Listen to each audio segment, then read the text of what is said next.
Hi everyone and good afternoon. How are you doing today? Um, I know the music at the beginning, it's something I'm trying some days. I started doing that when I set up the interviews, when I have some guests, and they join me first on the video call, and then we just chit chat for maybe 2 3 minutes. And so during this time I thought, okay, let's put some music on. But now listening to the music, like, it's definitely not my style. I don't know how you feel about that, but at least it gives us some motivation, right? Even if it's not really like what I would listen to. Anyway, how are you doing today? We're doing a coffee catch up and not a morning coffee catch up because we moved it to Friday. We had actually a discussions about it on Discord the other day, and yeah, I think everyone is just tired of spending so much time on Zoom calls and just on the screen during the week. So we all tend to spend a bit less time on our screen on the weekend or to do something else. So yeah, I think it's good to actually do this kind of live stream, either the video AMA or just chill out coffee catch up like that on Friday. Hello, Lumjacker. Hi, Metamurai. And Yinch, good to have you here. How are you? I can't believe it's the first time you're joining us from Coffee Catch Up. I mean, you've been around for quite some time and always active on the live AMA, asking very interesting questions. And yeah, I can't believe that you haven't yet joined a Coffee Catch Up. So it's good to have you here. And I definitely want to hear more about what you've been up to. We had a nice catch up a couple of weeks ago. Time is flying. But yeah, that would be nice to hear more what you've been up to. Lumjacker, who's the guest today? There's no guest today. It's just me and you. Just having a nice chat and catching up on what you are up to. You know, when we have guests coming, it's super interesting, but we also have so much to cover. We don't really have the time to ask questions back to the viewers and know more about what you're up to. So I see some names regularly popping on the chat. So that's super cool to see some regular people. But in the same time, I want to talk more about you. I know that you might all be working on some projects. So are you going to review projects? Well, it depends what you call review. I mean, I can talk with you about what your project is about. If you have specific question I can help with, maybe I can help. I don't know. And also I also do one-to-one call, not live streamed, but one-to-one session if needed. When I set up my Buy Me a Coffee page, I noticed that there was some extra, and so I'm making the most of this extra to offer kind of cheap session, mentoring, advising session like that. So if it's a more one-to-one thing you want, yeah, sure, happy to move there. But otherwise, if you want to tell us more about your project, I'm sure there are some people on the chat that will be also happy to try to answer any questions or maybe review your project. Yeah. Oops.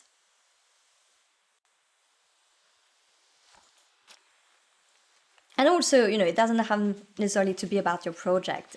We can also talk about what you're up to for the weekend. It's Friday and it's almost the weekend. Almost. I don't know for you, but I've spent the past few months working during the weekend. I know it's bad, it's not good. But what I've been doing is mainly trying to do something slightly different on the weekend. So even if it's for my startup, I've been especially working on our new website. And now the website is eventually out, which is good. I mean, I'm still taking into consideration some feedback, and asking for some people advice on the website to improve it. I know that I also will have more visual to add in the coming few weeks or coming months. So yeah, but at least it's good that there is a version outside, like it's live now, and it's just not a project I'm working on the weekend anymore. So that's good. And I think it has been okay because it was a creative thing, but in the same time, working during the weekend, if it's about your main project, sometimes it just feels that you are always thinking about this project, right? And so it just feels like too much, like you don't have a break. Sometimes working on something slightly different, more creative, it feels better. It doesn't feel like working. Hey, Luke. Hey, how are you? Good to see you. I like how you stop by regularly. I don't know if you're around for the entire chat every time, but I like to see you here around. How's a new job going? Lumberjacker, no weekends for me as I'm stuck in a poor place called India.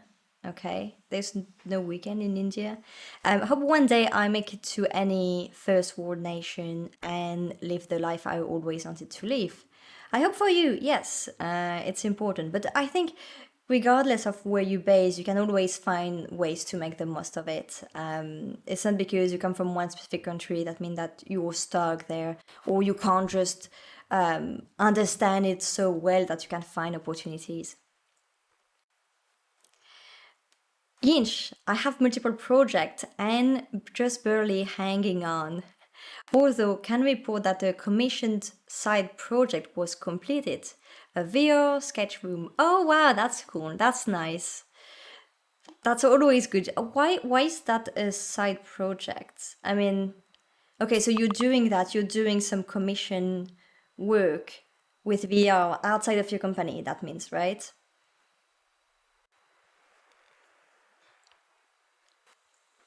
And look, you say always nice to stop by when I can. And that's nice. Don't always stay for the whole session, but like to pop in.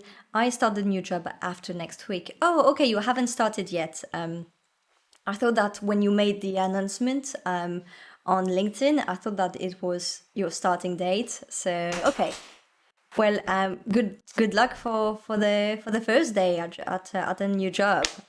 That's always something. Yinch, I actually commissioned someone to do the work. I was the commissioner. Oh, okay. Oh, okay. So you commissioned someone to create something in VR for you, for a new side project. Ooh, can you tell us more about this side project? I've really been into side project recently. I mean, I'm busier than ever with my startup, but side projects, even if they don't necessarily end up being something I can use or monetize or whatever, it's still a side project that are quite different from my main thing too. Yeah. Look, I was so excited to announce the new job after leaving my old one. Yeah, I know that feeling.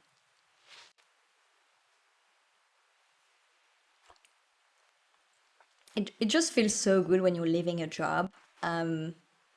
It's stressful, and also it's not something that is easy to prepare for because you don't have the opportunity to quit your job many times in your life, right? So it's always something, and it never happens the same way twice. But it can sometimes feel very liberating, especially if the job is not necessarily for you, whether the job or the people or whatever. So that's all good news. I'm really happy for you. I've seen so many people changing jobs these days. Really, good for you. Yinch, it was originally for using the VR immersion to assess the size of furniture dimensions. Oh, okay. So you drag cube to the right size and position to approximate the shape of the furniture, but at accurate dimension. Interesting. Could this be used by all the companies that are doing like virtual double in architecture? Um, Sorry, I don't know why my Slack is ringing. Oh no, that's Discord. Okay, you know what? I'm going just to shut down Discord. So yeah, okay. I've seen also some projects like that used with AR instead of VR, just to be able to measure something without having to bring everything to a digital version and to a VR version, and people are just using their iPad or iPhone. I'm sure it works also on Android, but I haven't seen much demo on that. And yeah, doing the same thing to make sure and to make sure that the furniture is going to fit their living room. But it was ages ago. You said sofa on your Discord was built using it. Oh, okay. Oh yeah, I really love that. Some of you are on my Discord, and so on the Discord, I recently changed the logo. Initially, it was just my profile picture, and I realized that it wasn't really about me. I mean, the Discord isn't about me talking about my stuff. I mean, sometimes, someday it is, but that's not what I want to do with that. I want to be able to invite founders or people who are working on side projects so they can ask questions, also share their own work, and spark some interesting discussions this way. And so I felt that my face and just the server having my name was a bit obsolete, so I decided to change it. And when a few people saw that, like Yinch, you have immediately created a VR sofa, just with the logo that I pick. Yeah, I really like that. It was very kind.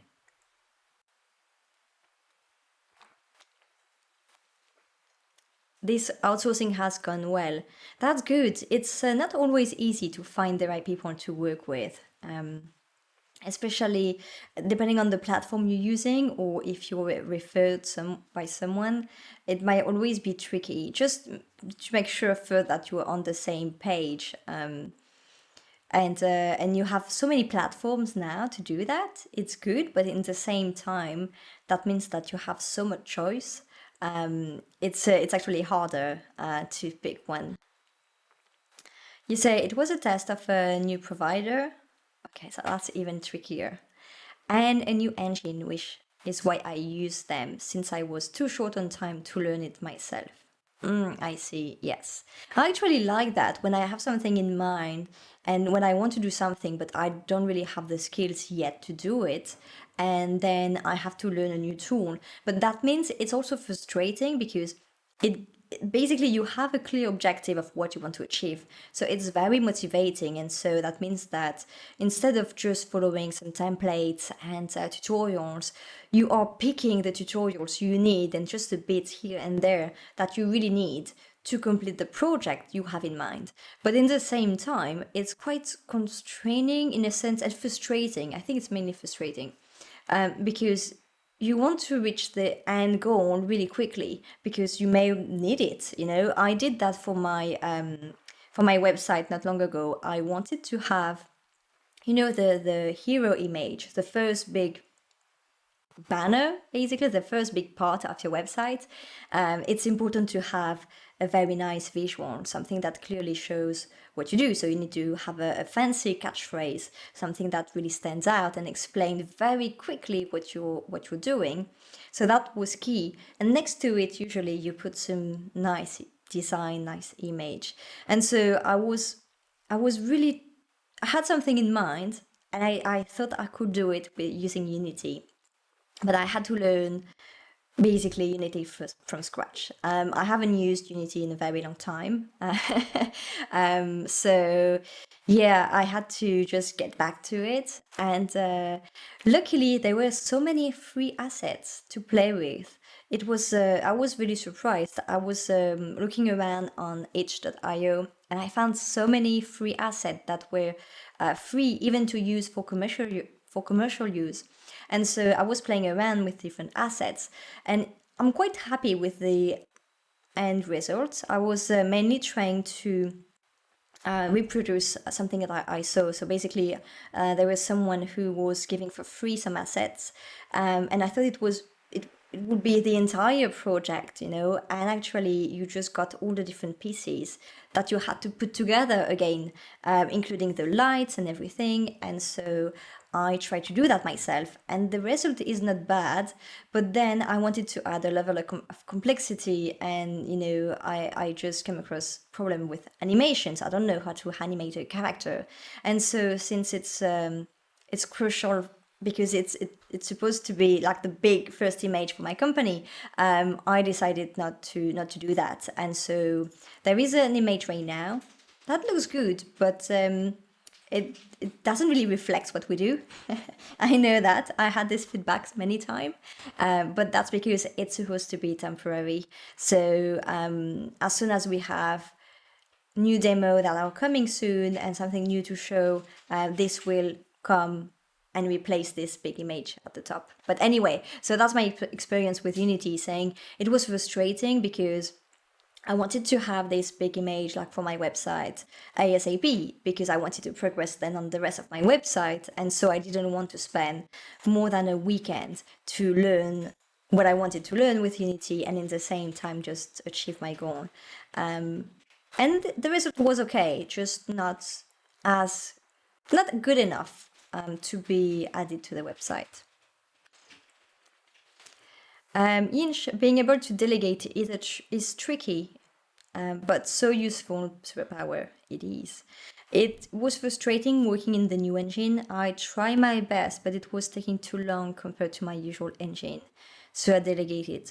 Yeah, sometimes when you know the tools you're going to use, it's sometimes way much easier because you know your way around. And so even in the conceptualization of the project, you know exactly how you're going to do it. So you don't have to relearn everything from scratch. And I think when you're learning a new tool to do something like a new side project or new project, the difficulty, if you don't know the tool yet, is to evaluate the feasibility of what you're doing. Because if you don't know how the tool works yet, you can't really tell if what you're trying to do is feasible or easy to do or whatever. And maybe if you knew more about the tool first, you will change your approach a bit. Run. Oh, you're talking about exactly the experience of my current development. Great. Well, what are you working on right now? Any platform, anything? What are you up to? Yinch, the new engine suits JavaScript programmers better than Unity C# coders like myself. Yeah.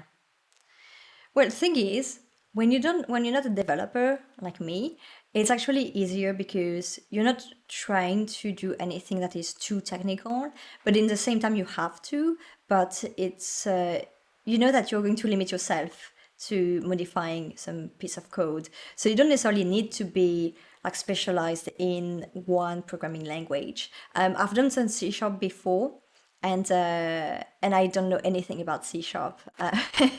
And I've done a bit of JavaScript, I think, a couple of weeks ago when I was experimenting with the first version of my website. And yeah, and I don't know JavaScript. So I think that's a good thing when you're not a developer and you just have to just modify a few things. You just try to replicate how things work in the rest of the document and understand it enough so you can modify a few things, but not well enough so you can recreate it entirely.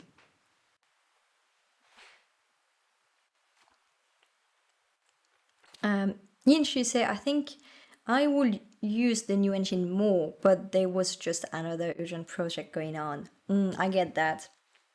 Yeah, it's like this weekend, no, not this weekend, last weekend. I was working on some project. Usually, I have an idea around Friday afternoon, and then it gets stuck in my head so much that I can barely focus on anything during this day, and so I have to do something about it during the weekend. And that's what happened last week. So I was chatting with my partner, and I won this award. I haven't received it yet though, and there is this award ceremony happening next month. And we were talking, and we were like, "Oh, that would be really cool if I could actually be wearing some kind of virtual clothes." And there have been a lot of a kind of a new wave of creators doing lots of very beautiful design and virtual clothing. But usually, the model that I've seen a lot is that these companies are creating the outfits and then you buy it. But the only way for you to use it is actually to send them a picture of you, and they they include you and add the clothing on the top of it. But it's not real time, and that's not what I wanted. And I thought, what I want is, I'm sure it's going to happen via Zoom or another video call tool. I want to be able to join this call for the ceremony and to wear something that maybe is a bit animated or is just on the top of my clothes. It doesn't have to be perfect. I don't care. It's just something a bit fancy without me going to my wardrobe. I don't have anything fancy anyway, but just it would be so cool. And so I've tried a few things over the weekend, and I don't want to spend too much time on it because it was just an idea. But I didn't manage to achieve anything over one weekend. So I think the difficulty has been finding the right tools. I decided to dive into Lens by Snapchat. So I'm not using Snapchat at all, but they have created this software where you can create filters for your webcam, and then it works with Zoom or with anything else because you're using Snapchat camera. Yeah. So you have Lens, that is the creation tool. You have Snapchat camera, that is basically a virtual camera, and the filter is applied to that, and then you use this virtual camera as an input for the video call. So I thought that would be perfect because I wouldn't have to find myself the virtual camera tool, and so I thought it would be cool. But then I didn't even manage to replicate the tutorials with Lens. I don't know why exactly. Every time I was trying something, like I could play around and I understood, I think, quite well how the tool was working. But as soon as I was trying to upload something to it, like, I don't know, did a really beautiful piece of clothing, and I even downloaded Blender and used Blender for the first time to rig the character. So there was this several examples that I used from Lens, and there was this tampon, like this template where you have a small character that do the same thing as you do and replicates your move. And so I thought, okay, I can use that, and instead of having a character next to me, I put it instead of me, and so when I move my hands and my arms, it moves with me. And even by doing myself the rigging of the cloth, didn't work out. Then I tried with uploading completely something that is already well rigged by someone, not me, because I don't know anything about animations. I thought I made a mistake. Still, it didn't work, and I've tried so many different ways for the entire weekend. And I'm not saying I'm giving up, but let's say it's not really worth spending too much time on it. And if I don't come across the right tools to do that, I have no idea what the solution is. So I'm kind of stuck right now. Anyway, Roib, hi. What's the award? It's an award called Rising Star, and so it's it's for the UK. It has been created by something called We Are the City, especially pushing for diversity in technology, and I have been nominated, and I won the entrepreneur and startups category. So that's pretty cool. I'm pretty glad that I've been able to go that far, especially as that's the first award and the first real recognition I get as a founder. Like, I've done a bunch of things in the past and got nominated for a few things, but winning an award just for my company and me as a founder, it feels good. I know the entire thing around awards, it's really meaningful, and it's not healthy either. I mean, you have to spend so much time applying, and you even nominating yourself sometimes, and it doesn't mean anything. And I've seen so many big companies that are just nominating each other, like you nominate the all the employees part of your team, and just doesn't feel right. But anyway, that's good for marketing. That's good for promoting my business. And I mentioned it on Discord also. That's an excuse for me to do a LinkedIn post. And my LinkedIn post mentioning this award had a lot of traction because people like to celebrate things. And so if you say, yeah, I won this thing, people are going to comment. And I think it's helpful for my business. When you're an early stage founder, you always want some excuse for talking about your company or just get the name of your company everywhere. So that's a way of doing it. So that's good. Yeah, Rob, congratulations. Thank you. Thanks a lot. Yeah, it's really a system that I wouldn't recommend anyone to spend too much attention when people are saying, "Oh, we won some awards and everything," but it's just good for yourself. But yeah, that doesn't necessarily worth the time involved. And I think it's funny. It's like the system for speaking to events. I've been recently applying to many events as a speaker, and that's the first time that I do that. Usually, I don't do that. I used to be speaking at some events because I knew some people or because I was involved in some industries, and I was usually reached out to. And so, for the first time, I am actually going through the event page, applying as a speaker, and something that I'm not really a big fan of is that most of the time you have to give all the information already about your speech, about your talk. And I understand why, because this way the committee that reviews the talks proposition, they can already have a good idea of what you're going to talk about and can already think if it's going to fit their audience or not. But in the same time, what I like to do is to take the time to create a presentation that is going to be meaningful for a specific event. I'm not really huge into preparing one presentation that I then I'm going to present again and again and again to all the events. So I like to do more customization, make sure that this is going to really answer the question of a specific event.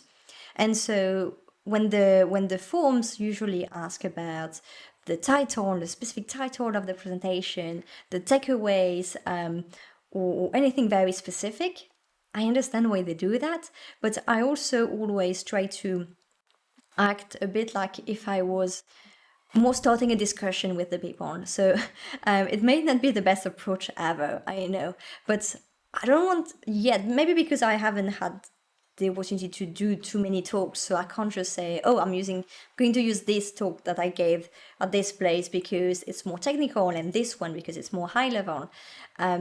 So maybe once I have many different versions of my presentations, I can just talk more about it and without having to create an entire new presentation.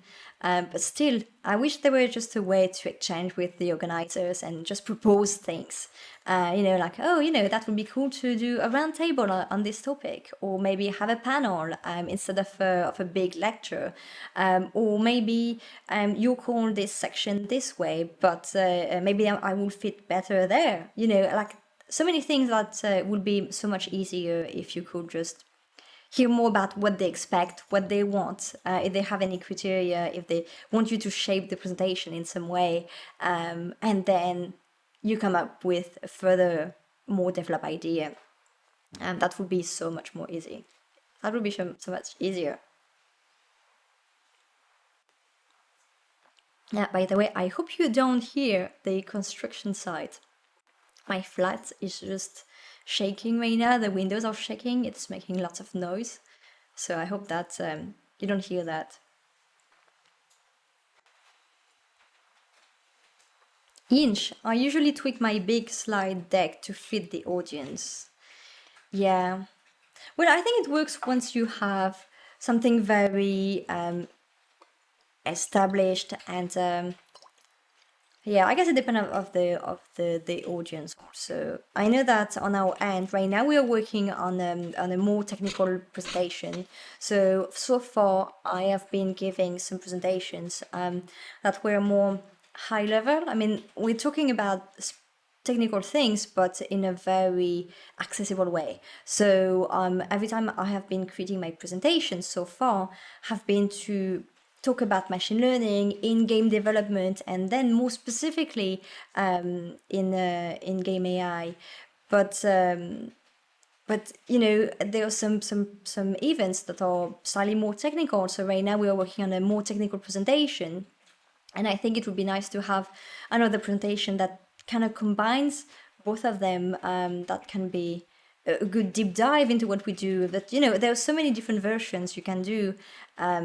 It's just sometimes a bit hard to understand who exactly is the audience of an event, and that's what I mentioned, that it would be sometimes easier just to quick jump on a quick call and just have a quick chat with people. But it's hard to do. I mean, some events have hundreds of submissions, so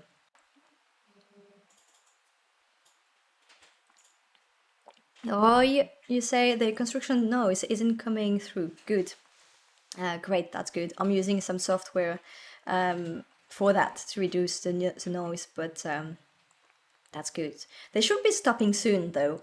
Usually they stop on Friday late afternoon, but usually by 5 it's over. Yin Shise also changes of emphasis. Yeah, for the presentation. Yeah. Well, I think maybe I just need to do more of them, and then I will have a good panel of presentation. I can just pick from here and there to fit a specific audience. Yeah. But it's interesting. It just takes so much time. I mean, maybe because right now there's a lot of events coming up or being planned ahead. I don't know. But I just feel that there's so many, and it's a bit like grants. Right now, it's definitely grants seasons where there's so many grants application to do. Just before starting the stream, I was actually filling out a grant, and it's so time consuming. You know that you have really limited chances to be able to go through the application and get this grant. Still, you're spending days on it. So yeah, it's time consuming, but also it takes lots of head space just to get out of your daily work, what you do every day, and just focus on that. I actually had to pause everything I was doing around business development, just to focus on the website, getting the website out, finishing up some grants applications. I also had a deadline this week for video submission for a talk. This time it was pre-recorded, so I don't know if it was faster though. When it's pre-recorded, you tend to just edit again and again and again. So, not sure it's really saving any time.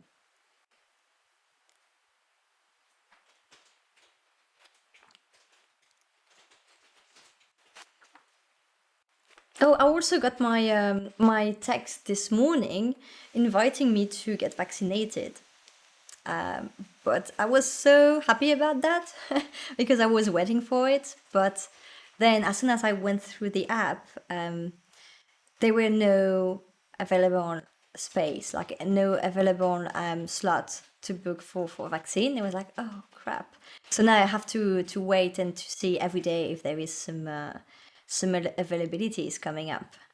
That's such a shame. Also, is there any of you that is already back to the office? I was chatting this morning with someone who's working for quite a big company, and we were talking about different companies and how they are slowly bringing back people to the office or not. Many are trying to have some kind of hybrid policy. I don't know how I feel about that. I mean, we don't have an office, so I'm definitely not going back anywhere. But for me, having people back to the office also means that the events are going to restart because people are going to be already in the building, right? At least part of the people, which means that there will be some networking again. And I don't know if I am ready to go back to networking, to be honest. I used to go to, I don't know, between 1 and 3 networking events per week at least. And networking events is all about being comfortable, not being comfortable. Like, it's always awkward when you're meeting someone new, but that's what networking is about. And I don't know, I haven't been seeing anyone face to face for a very long time. I guess my neighbors doesn't count. Um, and yeah, I just feel that it's going to be a bit awkward first. And well, as I said, I'm not yet vaccinated, so I don't want to get back to networking events until I'm fully vaccinated. Um, but it gives me not some anxiety, but let's say I'm thinking about it. I don't necessarily want to get back as things were before, and I think I'm not the only one. But then I'm wondering if the hybrid format, either to work from home and mix to the office, is going to affect anything. I'm also wondering about the co-working spaces, if they're going to adapt their offer and how what it's really going to look like. If people are spending less time in the office, I don't know. Inch, you say, I have actually just had my second vaccination last week. Good, that's nice, yeah, already. Well, I'm younger, and I'm actually surprised that I received my text today because I didn't expected it this week. But that's good. Things are moving pretty fast in the UK, so that's nice, yeah. But until I'm fully vaccinated, I think I'll keep playing safe. Yeah. So far, I have avoided completely going to the tube. I haven't been in any public transportation, and well, I have barely seen anyone. There have been some people coming to my place to do some repairs, but that's it. I don't think I've seen anyone. Yinch, it's weird thinking about going back to face meeting. Oh, yes, yes. And also, it takes some time. I'm actually glad that now more and more, well, all the meetings and networking happens through video calls, because when you think about it, the time you spend to meet someone, even if it's just to have a nice coffee or something, you have to think about going there, going back, and getting back to work, which is not like that takes lots of time. So I'm actually glad, and I hope that it's going to stay. The fact that you can network and meet someone and have a meaningful conversation via a video call, because that will save so much time for everyone. I mean, I remember easily spending, I don't know, an hour and a half on transportation, and then a total like going back and forth, and then you also spend a good hour with someone, and so in the end you spend a couple of hours just to have an hour call. Like, that doesn't necessarily make sense, right? So it's good to be able to just accept networking in a different way. And also, I've seen so many Slack and groups just being more active, and also creating new ways of connecting one to one, because that's the difficulty when you're part of a big group.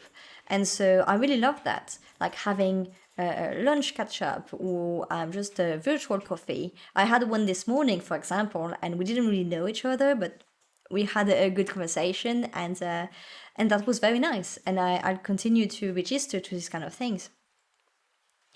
Hinge, it's been comfortable for introverts. Yes, that's correct. Yes. But the even online, it can still be awkward to have a discussion.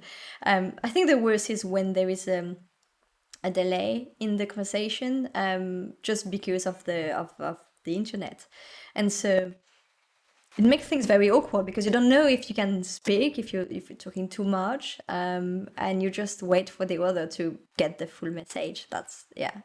So it's not necessarily less uncomfortable than in real life. Zoom meetings have a smaller carbon footprint. Okay, I didn't know that. I didn't check that. Once I had to travel 4 hours to deliver a 45-minute training. Yeah, that's a pain. Well, that means that it was very far away. So yeah, no, that's so much time consuming.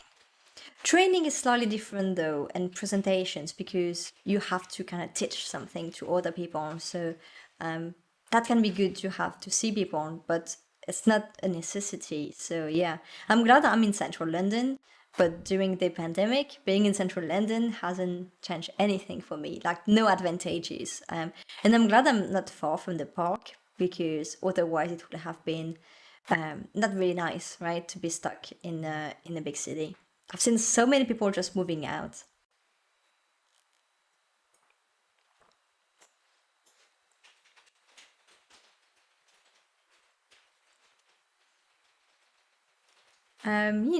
Discord servers have been a complete revelation for me. It's been a great discovery for me to find helpful and highly competent practitioners in the specialist community.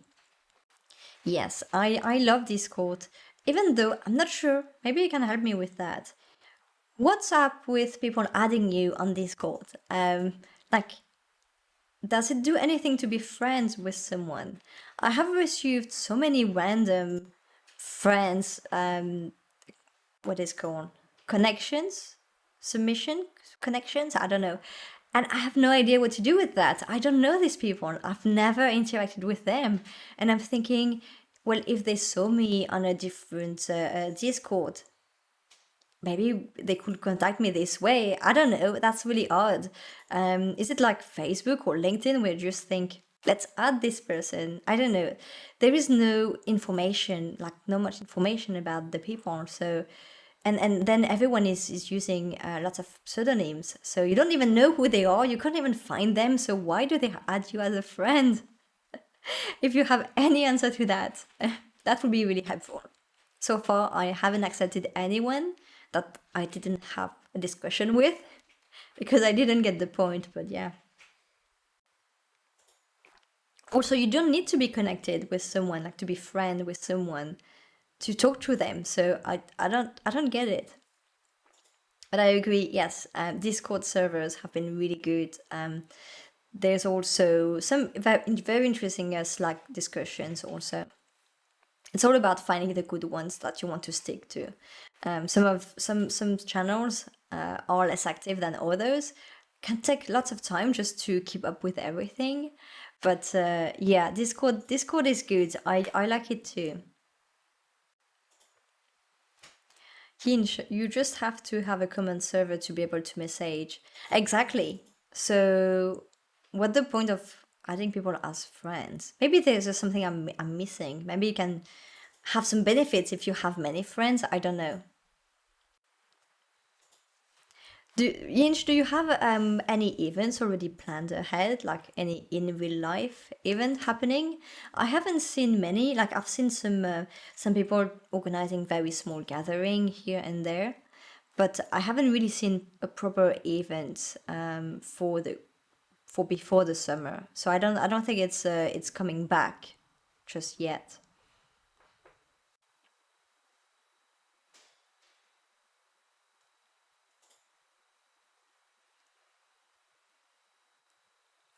Yinch, supposed to organize a live event for the Ski VR game in June sometime.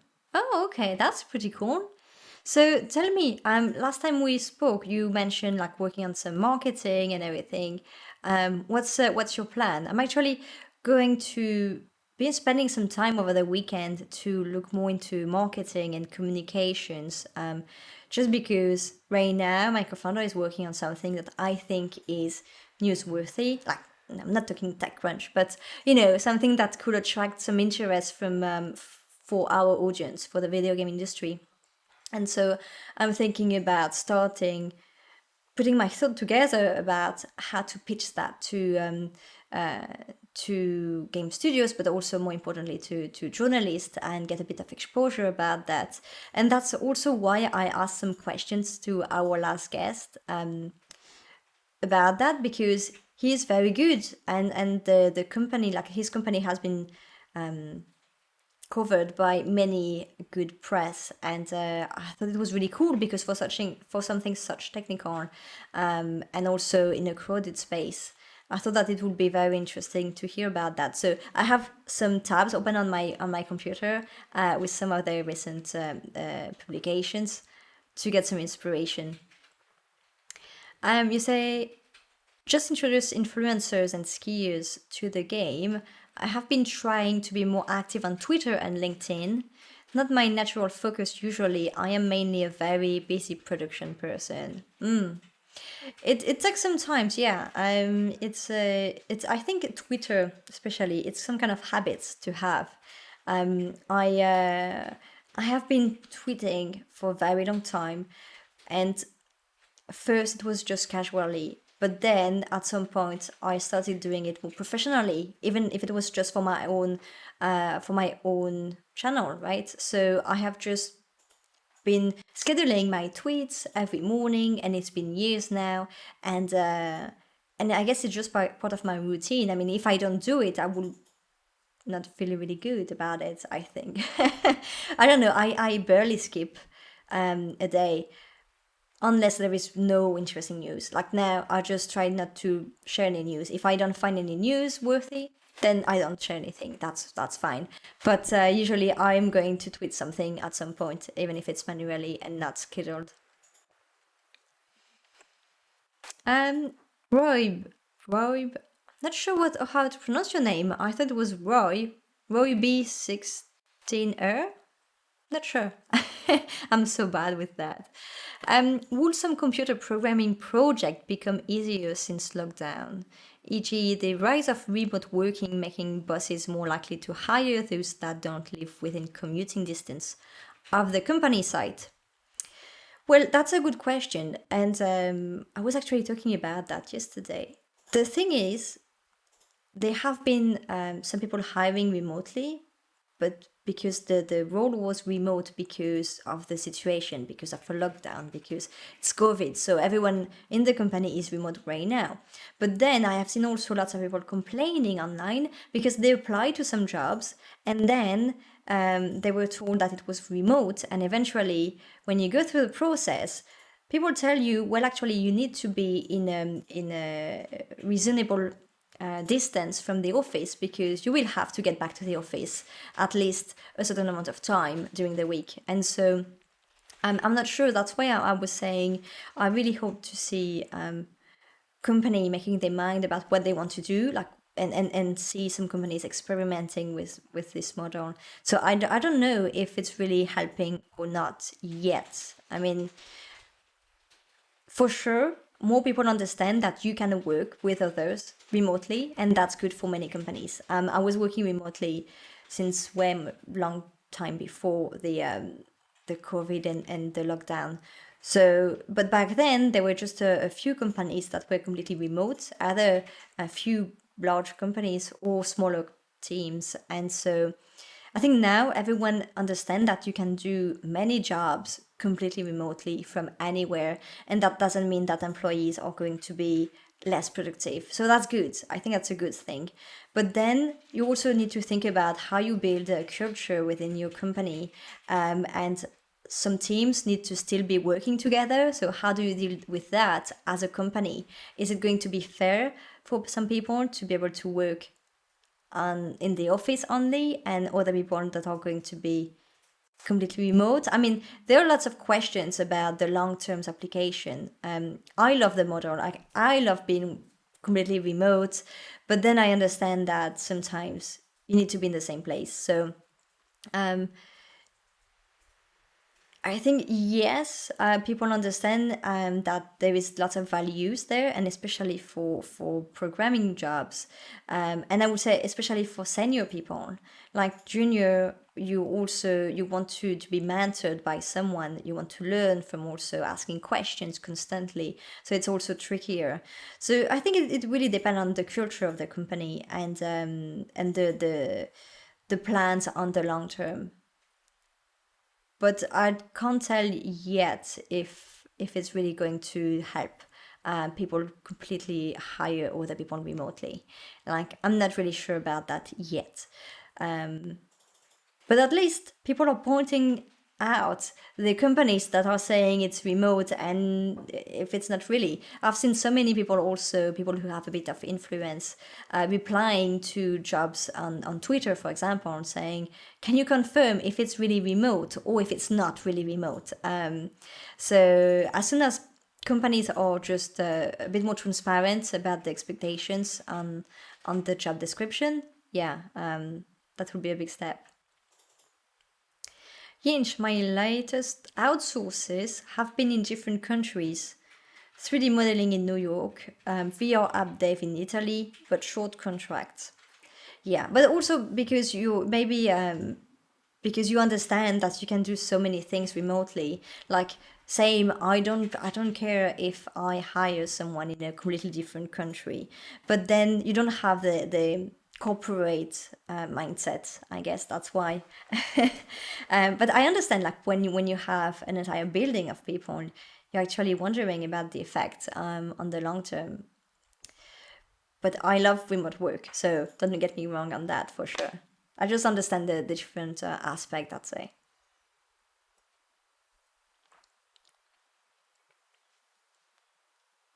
Hopefully, also, it will have some effect on the price of offices. Right now, it's so expensive. I mean, okay, that's because I'm in London, but the price for office space is just crazy. Already the rent for just flats is quite high. So yeah, if less people want to work from the office, maybe that's going to affect the price. I don't know.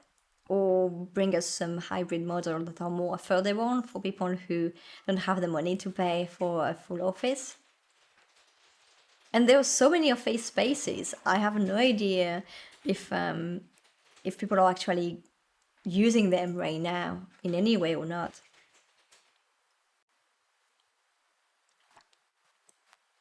How do you find your outsourcing contracts, Yinch? Is it people that you know, or do you have some platforms that you tend to go to when you need some support on the technical aspect? I know Fiverr, I've been using it a few times, but I will only use this kind of like big platform if I know exactly what I want. So for a project where I need more insight, I think I'd prefer to use something else where you actually have the opportunity to discuss with someone what you need. Like platforms like Fiverr are good, but also there are lots of very small jobs, and it's yeah, you really need to know exactly what you want so you can explain it. And so usually you don't have this phase where you talk to people about your project. Yin, you say you found them on Discord. Okay, they were already friends from there. I could see they were experts in their areas, so it was like having friends. Oh, that's the best thing, right? Actually, I've made some friends after I hired them for a project a couple of years ago, and that was my best experience ever with a freelancer. And then we kept in touch for years, really. Yeah, that's the best when you actually feel that you hire people who really know what they're doing and also love what they're doing. That's the best thing ever.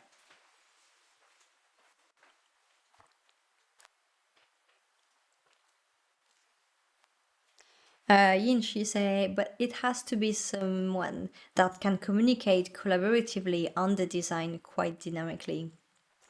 That's the thing, yes. And that's exactly why word of mouth is working so well for this kind of jobs also, because some people have very good experience, and usually that's because they really collaborated because they feel that the other person, the freelancer, really understood what they wanted to do. Oh, that's really good. Yeah, I've never hired someone through a group like that. But that's a very good option. Yes, if you're in the right groups, definitely, that's the best thing to do.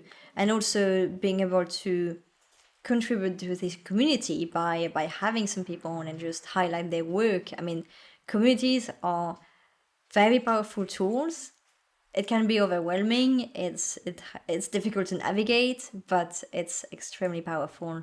Whatever you need, or even for marketing, or even to yeah, to promote what you do, to get feedback for so many things.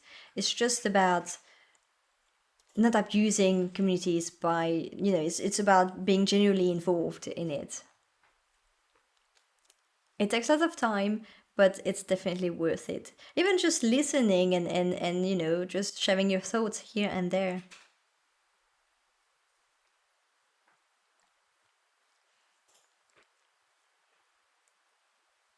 Inch, some very technical teams need a fixed known requirements and are sensitive about changes when you have to respect as you discover things.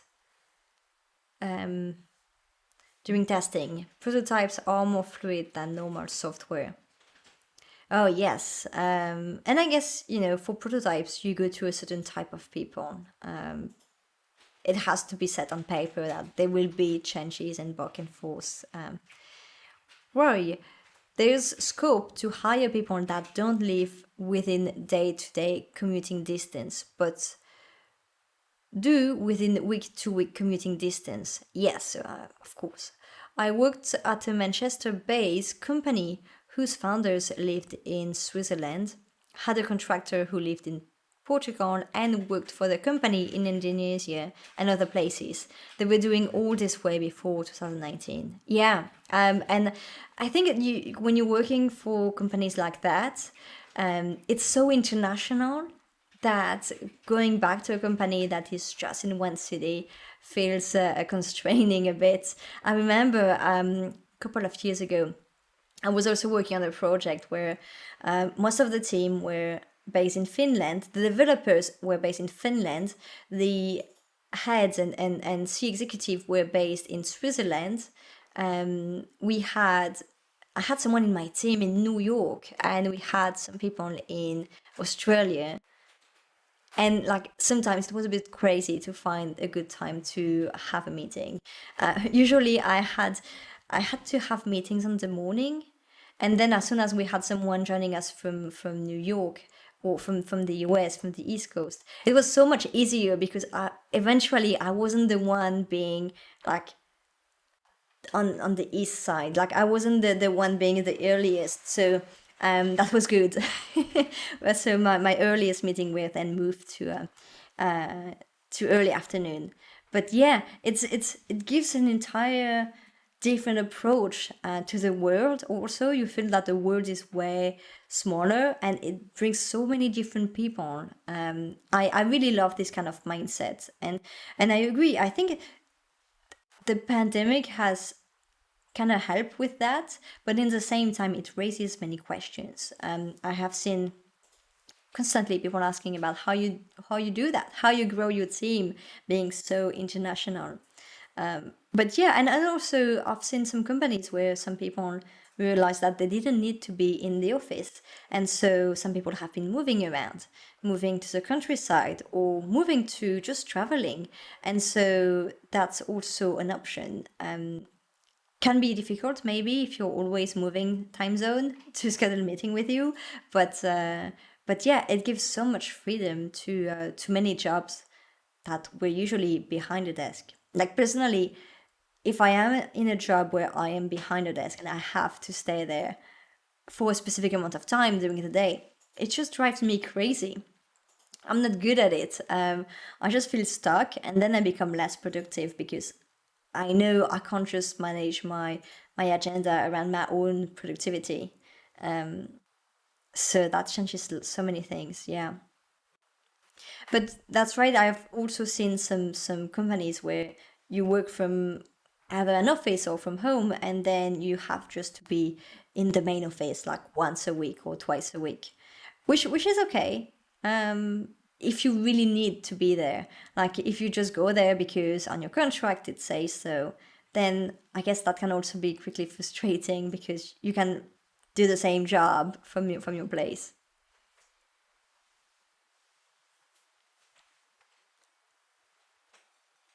What do you do, Roy? And also, you mentioned some project. Do you have side project? Anything you're working on at the moment?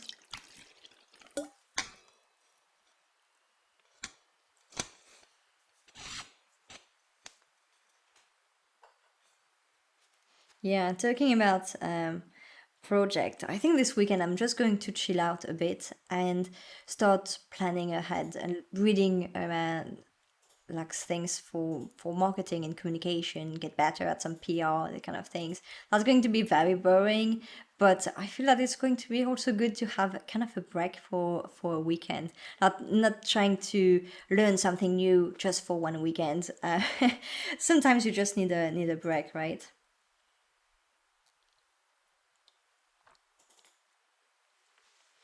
I also saw that there's a pretty cool game on the Epic Store that is free, so I may also try that. I don't know if I have the time, but I think I'll try that.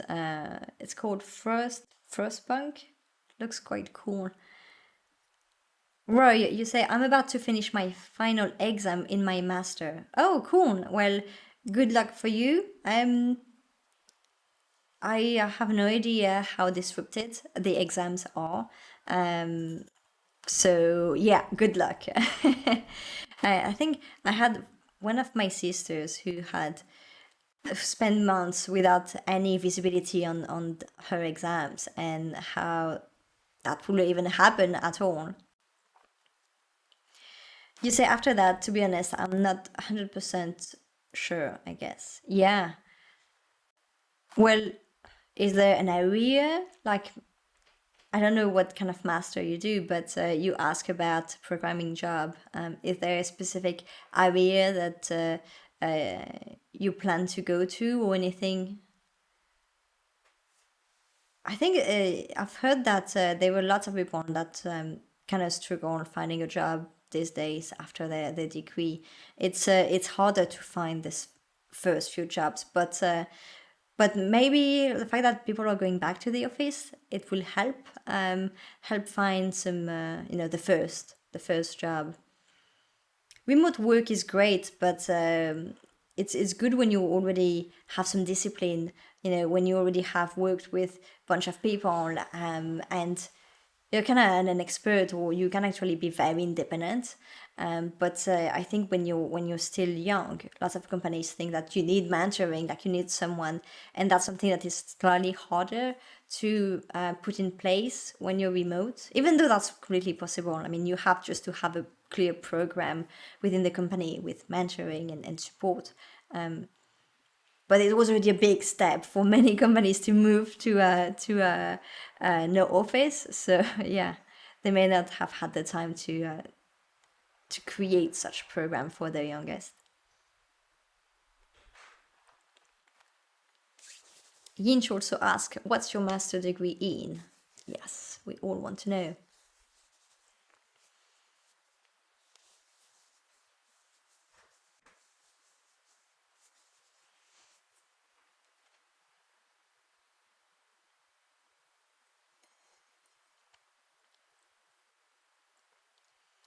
Okay, so Roy says, "Cheers, I'm doing it in math." Oh, that's cool. The traditional pen and paper exam have been replaced with downloading a PDF, printing it off, what? Writing the answers down, screenshotting it, and submitting it. What? What the point to do that? Why would you like print something and then take a screenshot and send it? Like seriously, does everyone has a printer in their place? I don't know. It feels like for some people it's crazy that I don't have a printer and it sucks some days. And I just understand why not everything is online yet. Like not long ago I had some trouble, not trouble, but like a thing with the government and with a parcel that I got and fees that I had to pay that shouldn't have had to pay, and trying to get reimbursed for that. It's just a nightmare. No one's knows anything. Like you can't just call the people. You have to print documents, send a letter. Who has a printer? I don't. And for a few months, everything was shut down around, like there were no shops opened. So, how do you do that?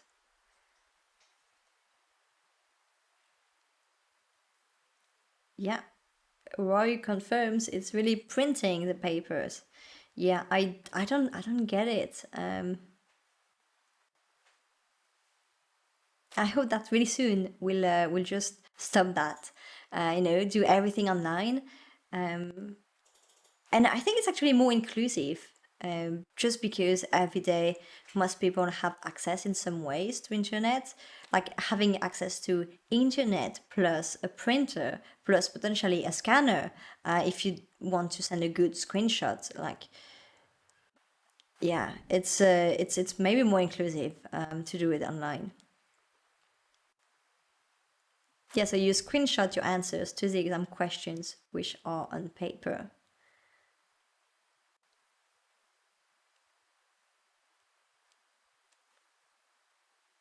Okay. So you can't just do it entirely on your computer. I'm not sure I get it.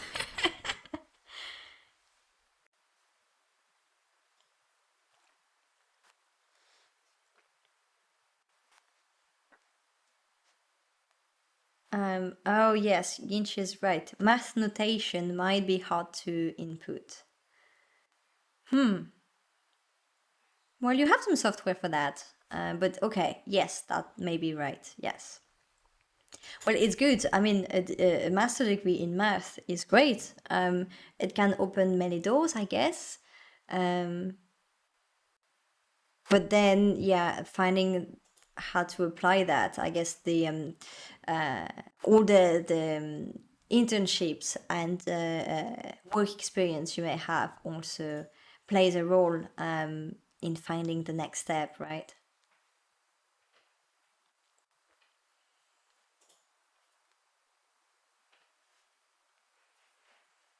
But that can also open so many doors. That's pretty cool.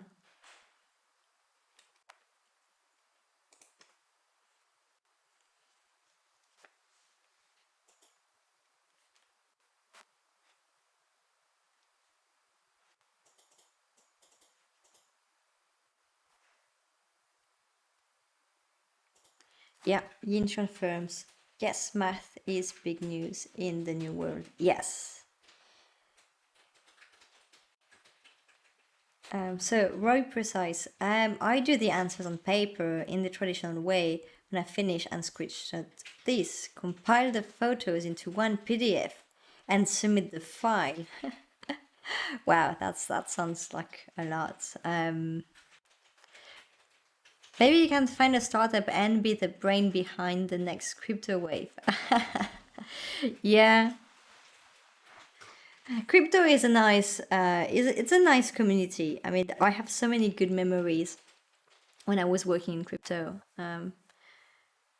Feels that it's changing, but in the same time, you have the same things that don't change.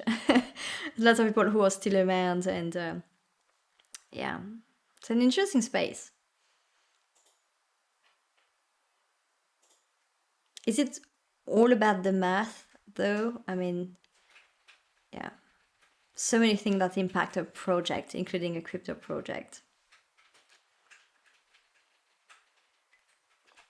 You could do machine learning. Math is important in machine learning too. You could do so many things.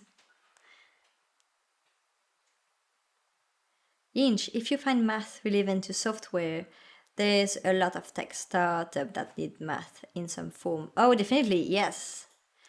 Um, Roy, I think there's a Bitcoin mining company in Bury. I could give them a shot. Yeah, mining. Yeah, that's yeah. Not going to comment too much on that. I mean, I love the space, but there's also lots of stuff going on. I haven't really been following up recently too much, but it's a cool space. There are lots of cool things, but I think the exposure the ecosystem has isn't the best. Like, you always have those shit project that are always highlighted, and has have too much exposure, and the good ones no one really cared to understand what they're really about. Which has always been frustrating. But yeah, I remember years ago having discussions with people, and some people were all into just investing in the tokens as you would invest in any financial thing. And I was like all about the just talking about the objective of the project and the visions for that. So lots of different approach and ways to embrace crypto.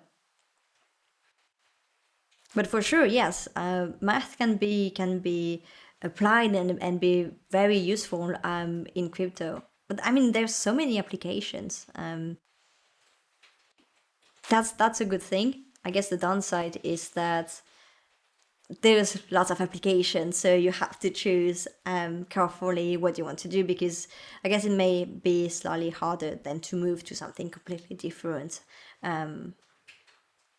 or do research in math. Not sure if it's even a thing.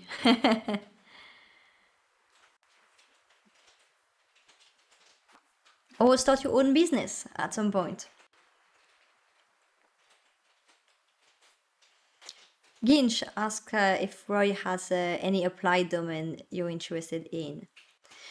It's interesting. I don't know where you're based. You mentioned Bury. I have no idea where Bury is. But I know that in the UK and in London, there's something called Conception X, and it's pretty cool. They're actually helping people who are doing their PhD um, to build a company around their PhD research, and so the idea is that they help them for free. It's completely free for the startup, to just understand what it's like to build your own company, and they help on the first baby steps that are non-technical, so that they understand. Some people doing their PhD, they're very focused on the topic, and so they try to help them turn their project into a viable startup. And I've seen some interesting projects through that. So the good thing I think the good thing is that when you're still kind of a student, it can be easier to to start a business. Like, there is a sweet spot. I think it's when you just are early in your career, and you don't have much to lose anyway, and you're learning so much by doing it. And then there is a moment where you have already worked with so many people on lots of different companies, and you're just tired of working with for someone else, and you think you can do better, and you can apply what you've learned. Like, it's like the other day when one of the guests on the live stream, she mentioned that it was a good time for her in her career to start her business, and she said that if she wouldn't have done this new company at this time of her life, she think that she wouldn't have done it at all, just because she would have been, instead of starting her own startup, she would have gone for another corporate job, and so she would have maybe be too much to engage in one way to actually rethink what she was doing. So Roy, you say, starting my own business is an ambition. I want to gain some money first before I dive fully into that. Well, that's the thing, yes. When you start your own business, you don't necessarily can pay yourself for quite some time, and you have to be okay with that. So that's why I say sometimes doing it early is good if you're still in this like student mode where you can still have a cheap rent, and it's not like if you have a mortgage or something to pay. But there are also lots of people who can't afford that. Like, I couldn't have done that before.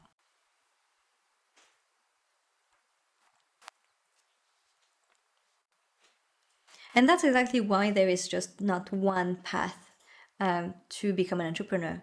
Like, some people are more or less comfortable at some point, in terms of getting an income or stopping getting an income. And so there is not just one way of building a startup. There's lots of people who keep their full-time job for a long time and just build something on the side, or some people who just decide to just focus on one thing at a time and so go full in. Um, Sorry for that. Is that again Discord? That was Slack. That's a Slack that opens for me. And there is nothing. That's really odd. You get the notification. I should maybe just remove the sound from the computer. That would be easier. So yeah. So Roy, one day you want to start your own company. Still any domain or application that you're into?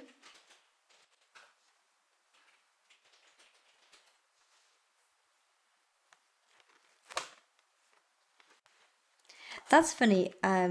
When I was a student, I would have never imagined building my own company. I mean, I didn't have any entrepreneurs around me, and so I didn't know that that would be a possibility.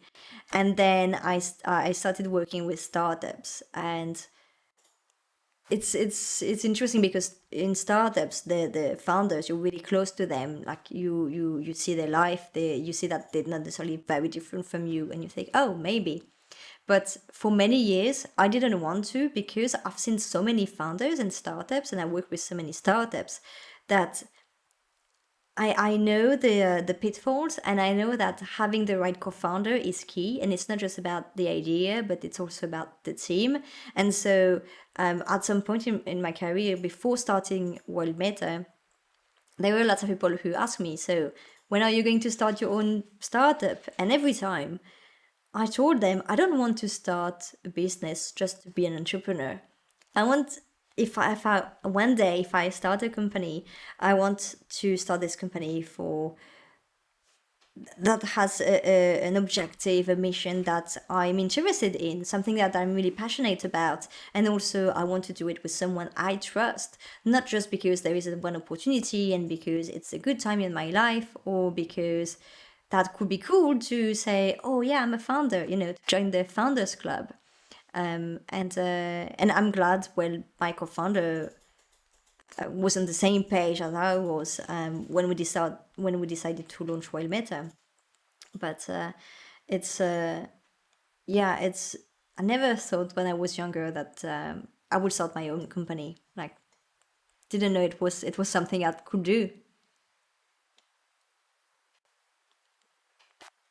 I think the downside when you work with startups and you want to be an entrepreneur at some point is that you quickly become unemployable.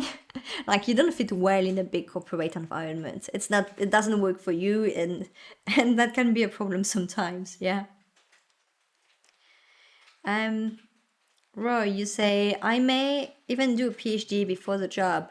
Business route. A PhD may be advantageous to all this as well. Algebra is what I'm interested primarily. Okay. Yeah. So as I said, I don't know if you're in the UK or not, but uh, check out if there's any things that help PhDs in your area. Just something about entrepreneurship, or something that can help with networking with other people who want to apply their PhD, or just think about one day building the company, because that could be interesting. And even if you don't want to start your business right now, if you can just get some learning from that, that can also help, I think, like feeling more confident to start your business at some point, because you have already seen some other people doing that. Anyway, it's already 6. So what everyone's up to for the weekend? Are you like still working right now, or ready to just shut down every computer and just chill out a bit? To be honest, I spent part of the day on this grant application, and I'm done. Like, as soon as we're done with the live stream, I'm done for the day. I'm just going to chill out, and that's it. Like, Yinch, computer never sleeps. I agree. I mean, yeah, when I mean shut down, I mean the screen, not the computer. Yes, the computer never sleep. I completely agree. I never shut down my computer. You say my chill outs are just more coding. I don't know how you can do that. Yeah, I need to have some breaks sometime, and I see that with my co-founder also. Like he's so focused, but in the same time, at some point, it's like maybe too much coding. When you start doing, coding during the entire days, during the week, and then on the weekends, I don't know. I like to have some breaks. I think last week I did some plant stuff. Like I reported my plants, and then I spent the rest of the weekend on my computer. Not the best, but anyway, the weather is not good, so that's going to be another weekend on the screen, I guess.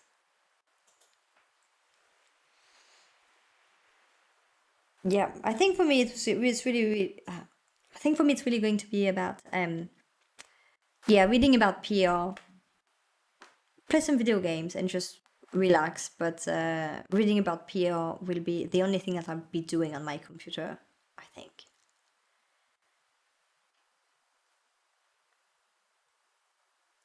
But yeah, it has been very nice catching up with you all.